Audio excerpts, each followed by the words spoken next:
Welcome to the fourth in the series of How to Be Good. This time I'm talking to Andrew Brown about journalism.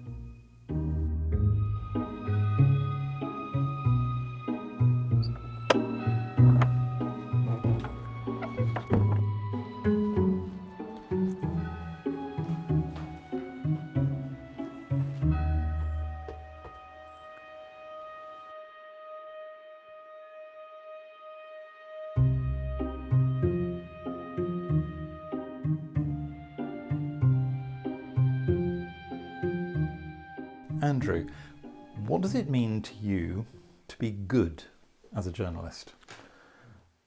I mean, this is an interesting question because to be professionally good is almost entirely an amoral quality.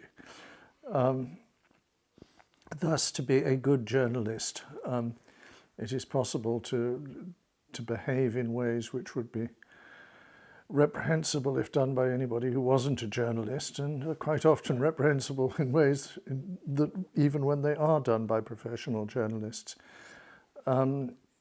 It's also possible professionally, truthfully, to report something which, when it is read, will make the world much worse, which is an interesting qualification.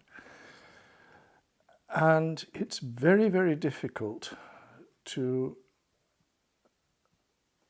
it's very easy to draw up simple principles for how to be a good journalist. You know, you're truthful, you're sympathetic, you try not to hold people up to ridicule, you try to tell the truth even when it's awkward. And there are other sort of professional aspects, mostly being quick, being elegant, turning stuff into time and to length and so on and so forth. But I did sense a but coming. Yeah, there is a but coming, because all of this is dependent on the reader's reactions. The moral effects of what you write are dependent on the reader's reactions. And you have very little control over these. You have very little control over the context in which they read something. And by far the most damaging sort of untruths are those which are entirely true in one context and then wrenched out of it. The fact in the wrong place is far more damaging than the completely made up lie. And all journalism, the foundational act of journalism, is taking something out of context. You take it out of the context where it happens, and you present it to the reader in a quite different context where it didn't happen or wouldn't otherwise happen. And this leaves a lot of scope for misunderstanding and a lot of scope for mistakes. The most cynical take I know on journalism, I think, is Claude Coburn's. And he was a very, very good journalist. His cousin Graham Greene described him as the best journalist of his generation, and this may well be true. But he said journalism is partly entertainment and partly advertising. And all you have to do is to decide who you want to entertain and what cause, as it were, you wish to advertise, and then get on with it. There is constant pressure to advertise things which it may well be, in your judgment, that you shouldn't be advertising. I just said the essential difference between journalism and literature, if you like, is that making something as a piece of art, or attempting to do so, you're creating your own context. The reader sits there, and inside they are in that world. But in journalism, you're always out of what you write is out of context, quite as much as the things you write about. Do you buy the idea that journalism is a noble pursuit which informs the citizenry, that it's part of a kind of properly functioning democratic world, that the citizens shall be informed? Yes, but I do it slightly backwards, in that if there isn't a properly functioning democratic world, then journalism doesn't do that job. Given that quite often the truth is less interesting than the slightly twisted, slightly heightened truth or the complete lie. Why should the readers care whether what you write is true? And the answer to that is when they have to make decisions on the basis of what they read. This is why the Financial Times is a remarkably accurate paper, because its readers would rather know the bad truth than be lied to. Oh, yes, this share is going to keep on going up and up, you know. This is more painful than getting the bad news now. It's also why sports pages are accurate. The Racing Post within its limits is quite accurate because people make decisions on the basis of what, you know, which horse to back. So they want to know the proper information about that. There's not much news about which that can honestly be said. Even the most appalling, monstrous news. I mean, say you're reporting massacres in Myanmar. It doesn't actually matter to the readers, and as far as we can measure their reactions, we know this, whether what you write is strictly true or not. And so there's always, and that's a bad example, because the people who go out and do things like that will be inspired by the hope that they're going to change stuff. But a lot of the time, it really doesn't make any difference. And the ultimate, that taken to its extreme is what you get in celebrity journalism, which is entirely made up. You know, it's all absolute nonsense and lies whose sole purpose is to keep people reading. And they don't care. All they want is something to read. And I noticed that it can fulfill quite a potent emotional role in readers' lives, but still, by your calculations, still not matter to people. If it's not decision... No. It doesn't matter to them whether it's true or not. It may well matter to them a great deal whether it works in the context of the semi-fictional stories they're telling themselves about, you know, whoever's on the cover this week. That matters to them a great deal. But whether it is actually factually true, no.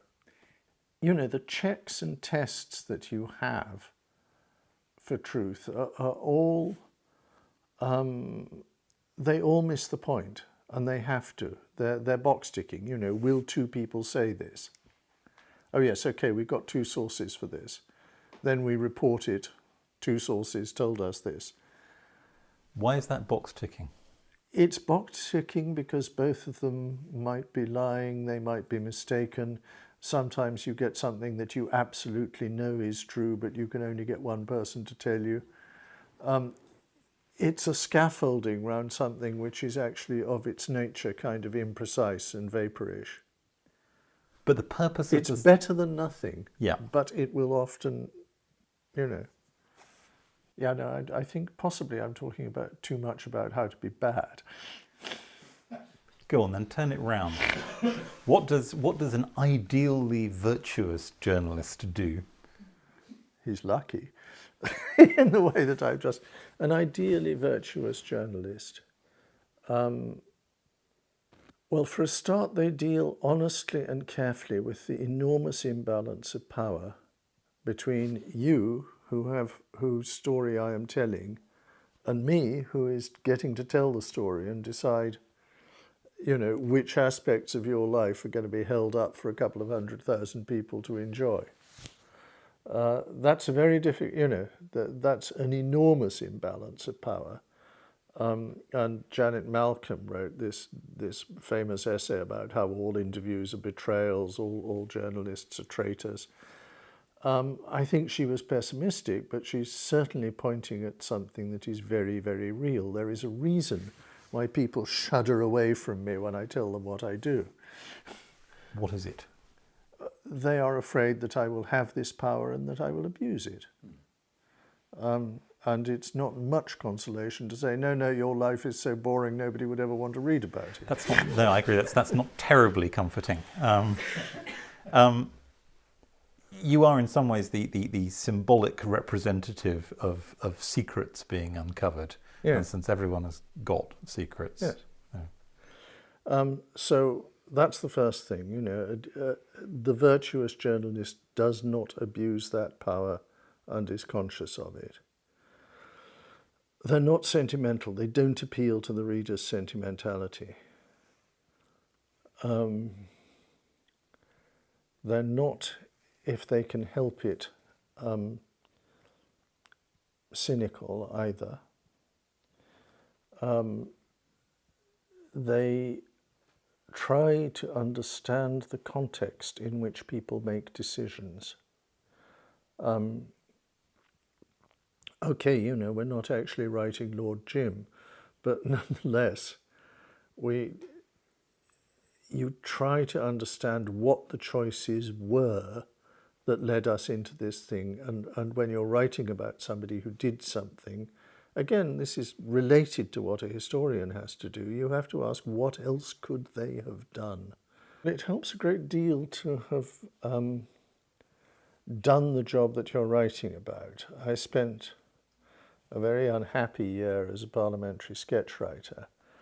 There were various reasons for this unhappiness, but the main one was that until I myself was sacked, I didn't understand the terror of the sack which animated the people that I was writing about, or most of them, because, you know, if you want political office, you're getting it from somebody, and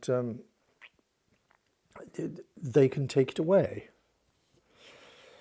Whereas my colleague, as it were, or competitor and friend Matthew Paris had actually done the job and so understood in a visceral way things about it which the rest of us, no matter how witty, could never understand. I once had to doorstep a thoroughly corrupt man who had used his position in society to exploit all sorts of people in all sorts of ways. Essentially, it came down to the fact that he had bunged a friend of his a lot of money from a charity in order to go for a long holiday with his boyfriend. And I knew this, I had all the proof, but the rules say you have to go and say to the man, you know, this is the story, what have you got to say? And even though I knew he was a horrible and undeserving man who deserved a sentence a great deal longer than he actually got, I still felt an awful sort of shame at the knowledge that I was destroying his life. I did not feel, oh, the world will be a better and cleaner place without this rat in it. I believed that, but you don't feel it. No.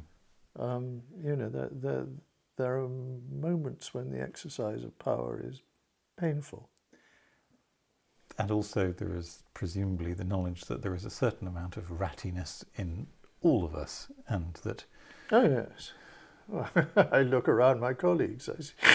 I was actually proposing exercises involving bathroom mirrors, at least where I was concerned. So. No, Francis, that's also true. Yes. Andrew Brown, thank you very much. Next week, for the fifth and last of these sessions in the Bishop's House in Ely, I'll be talking to Ed Wingfield about how to be good as a soldier. If you feel strongly about what you've heard today, why not leave a comment on the Ely Cathedral YouTube channel, and to make sure you don't miss any, subscribe and click the notification bell.